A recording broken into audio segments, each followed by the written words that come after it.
प्रणाम अहाँ सब गोटे के। हम शेफालिका वर्मा दिल्ली से बाजि रहल छी।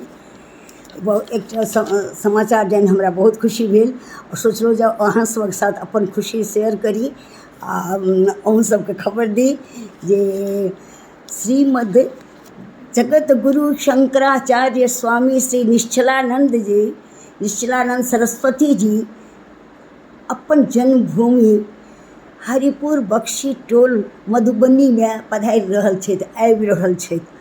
एक बहुत पैघ बात छै जे मिथिला के दुइटा जगत गुरु छथिन और जाहिमे ई जन्म के बाद पहिल बेर ई हरिपुर आबि रहल छथिन।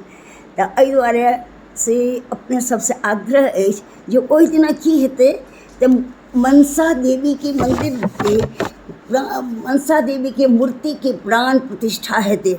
मूर्ति में ओहिठाम से बहुत पैघ बात छै, मनसा देवी के सेहो मंदिर कतौ नहि भेटैत रहै छै जल्दी। हमसब तऽ हरिद्वार में देखने छियै हुनकर मंदिर के, लेकिन अपना मिथिलांचल में भए रहल अछि तऽ ई बहुत बहुत नीक बात।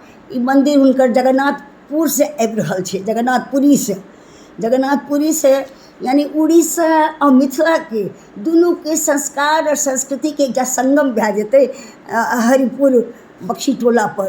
तऽ अब ओहि दिना ओ पहुँच के 24 मई 2023 के से अहाँ जरूर आबू, किया तऽ ओ जगत गुरु सेहो खुश हेता, हमसब सेहो प्रसन्न भऽ जायब जे आबि रहल छथि। भगवद गीता के ओ पाठ करता, तकर बाद चंडी यज्ञ करता, देवी भागवत के से पाठ करथिन।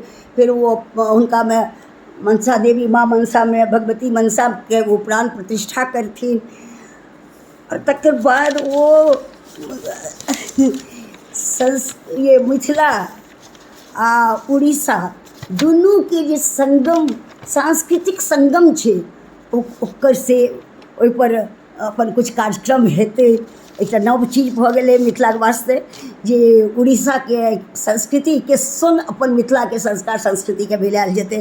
तऽ ई बहुत पैघ बात छै। तऽ अपना सब ई जन्मक बाद ई पहिल बेर आबि रहल छथिन। बहुत देखियौ, हम स्वस्थ रहितौं तऽ जरूर जैतौं, किया तऽ हम आइ तक दरभंगा छोड़ के किछु नहि घुमने छी। दरभंगा में खाली दरभंगा लहेरियासराय बस।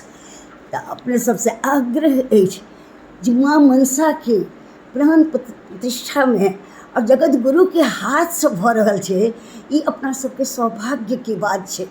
अपना सब जतेक बेसी से बेसी संख्या में आबि सकी, हमरो दिस से प्रणाम कऽ ली भगवती के जे बस अहाँ सबक प्रतीक्षा ओहिठाम सब कोई करत। 24 मई के याद राखब, 24 मई याद रहब। भगवती आबै छथिन, मामूली बात नहि ने छियै, आ जगत गुरु आबै छथि। तऽ एहि दुआरे 24 मई के अपना सब जरूर आबियो हरिपुर बख्शी टोल मधुबनी में। ओहिठाम अपना सबके आशीर्वाद भेटत, माँ मनसा के भगवती मनसा के आशीर्वाद आ इम्हर जगत गुरु शंकराचार्य के आशीर्वाद भेटत।